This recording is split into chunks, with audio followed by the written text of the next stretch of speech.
Hello my dear student.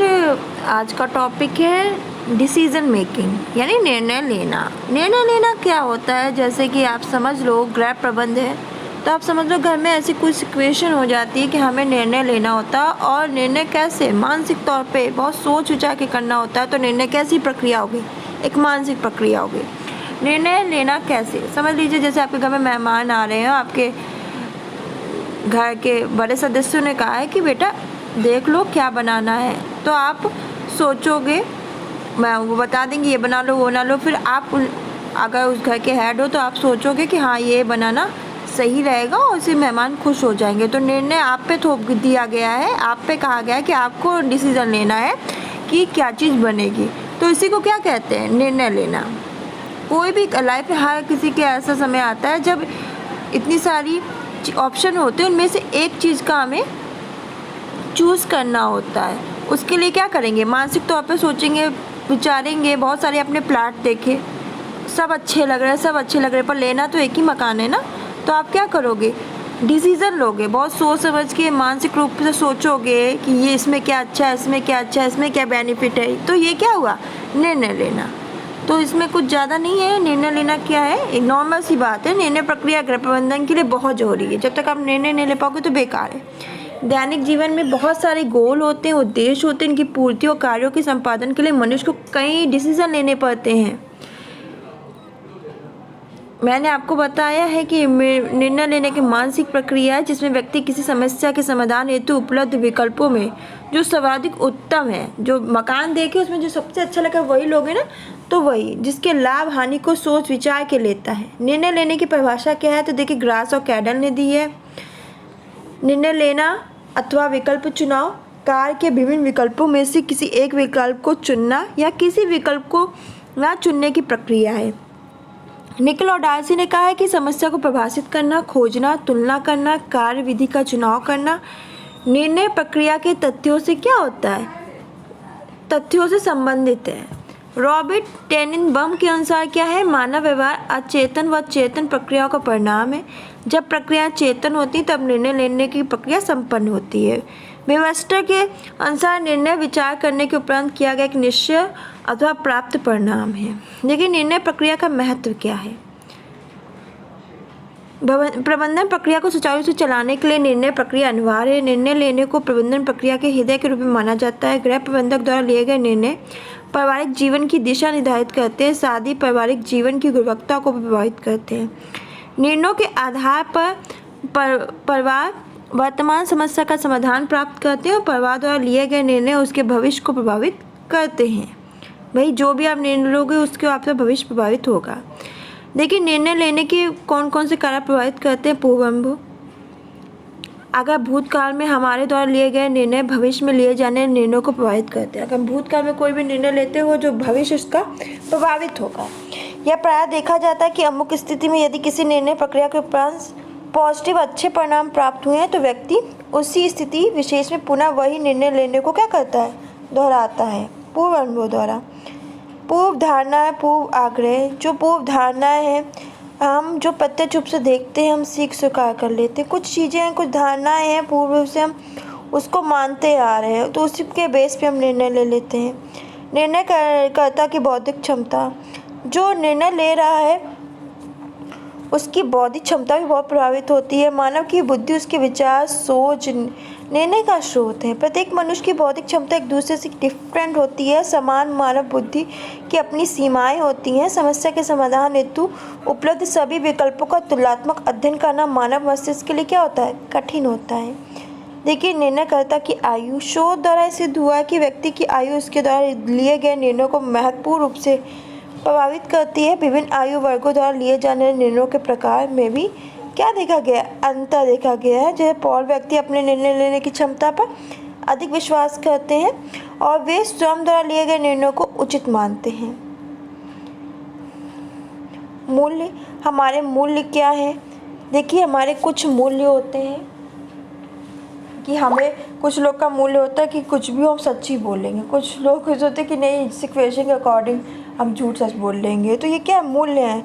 तो प्रत्येक व्यक्ति द्वारा लिए गए निर्णय उसके व्यक्तिगत और पारिवारिक मूल्यों से प्रभावित करते हैं। कुछ लोग कहते हैं ना हमारे घर के तो यही संस्कार है, यही मूल्य है कि भाई हम लोग दहेज नहीं लेते या हम लोग रिश्वत नहीं लेते, वही चीज़ मूल निर्णय प्रक्रिया को प्रभावित करने वाला एक महत्वपूर्ण कारक है। इस बात को ध्यान रखिएगा।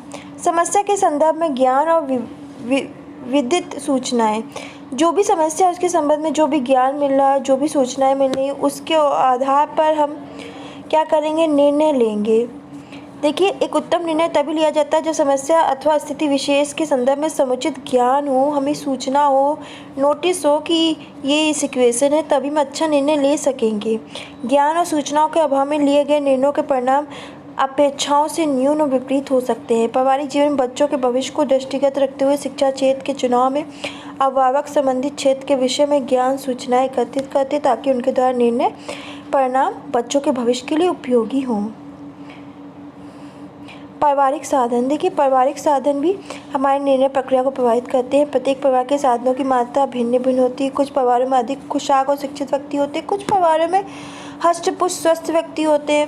परिवार साधन संपन्न होता है, इन्हें निर्णय लेने में आसानी होती है। जो परिवार साधन संपन्न होगा उन्हें क्या निर्णय लेने में बहुत ईजिली होगा। साधनहीन विहीन परिवार को निर्णय लेने में कठिनाई होती है। पारिवारिक साधन मैंने अभी बता ही दिया है।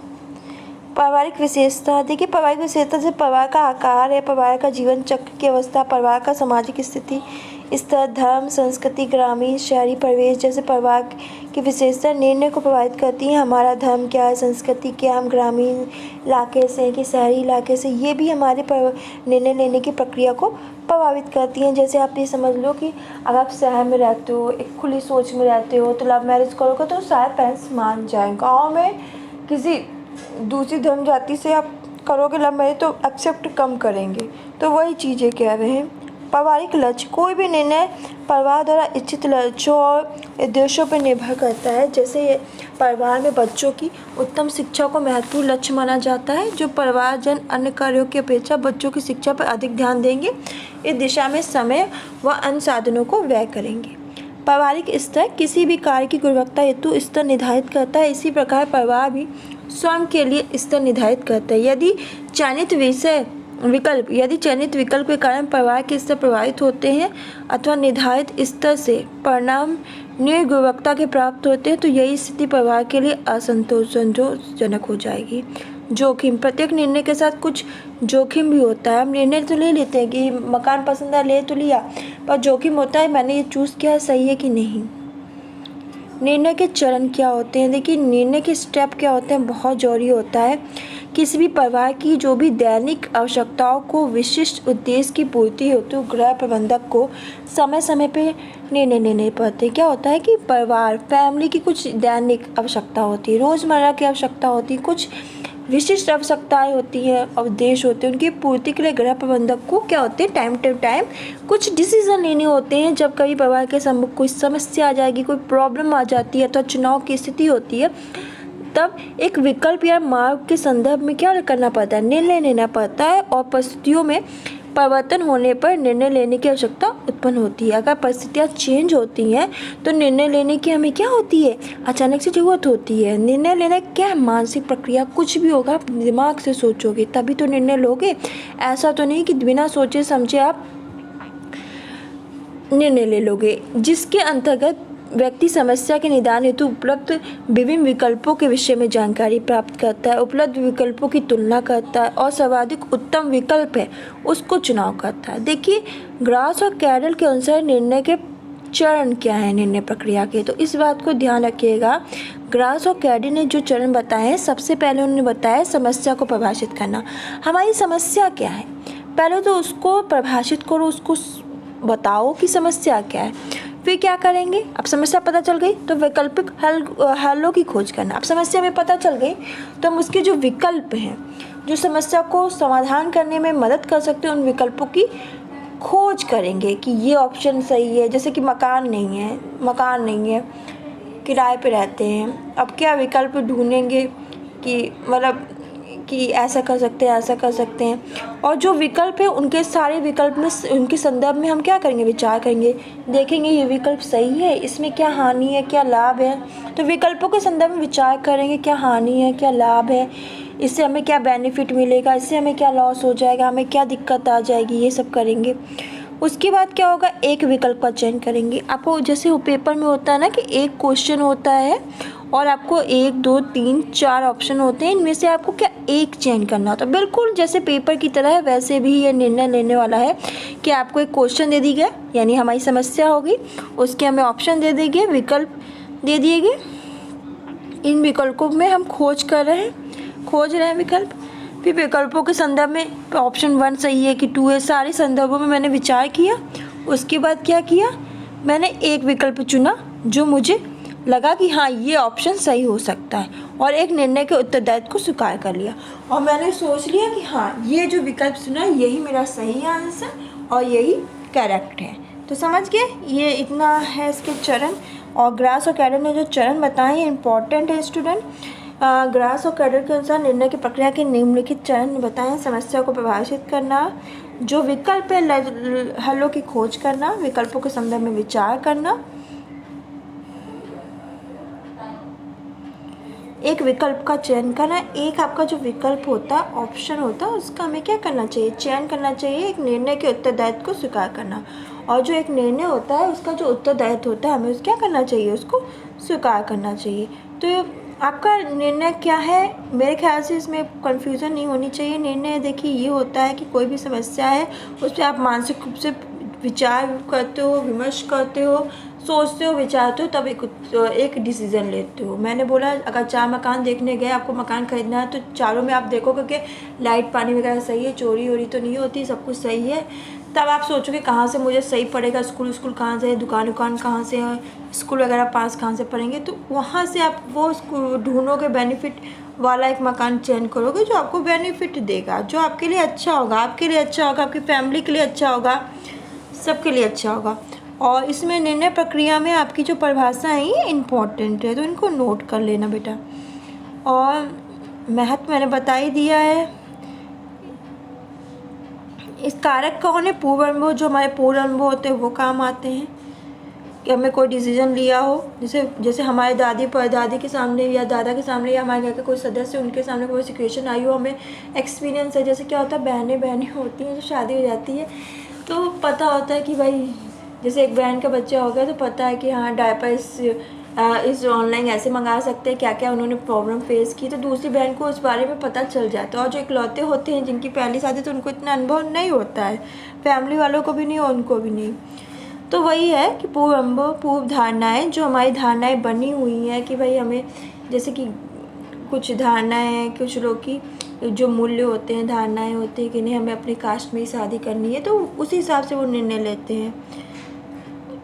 न्यायकर्ता की बौद्धिक क्षमता, सबकी अपनी अपनी बौद्धिक क्षमता अलग होती है, जो उसकी बुद्धि की क्षमता कैसी, उस हिसाब से क्या निर्णय ले रहा है। मूल्य क्या है उस परिवार के, समाज के संदर्भ में ज्ञान और विविध सूचना क्या है, समस्या के संबंध में ज्ञान और विविध सूचना क्या है, समय का प्रभाव,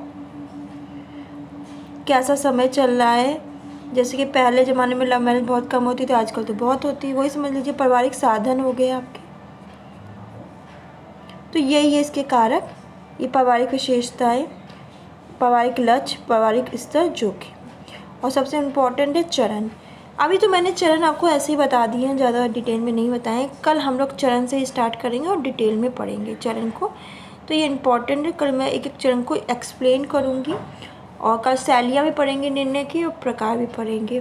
तो आज के लिए बस इतना ही, कल मिलते हैं नेक्स्ट क्लास में। बाय बाय, टेक केयर, अपना ध्यान रखिएगा।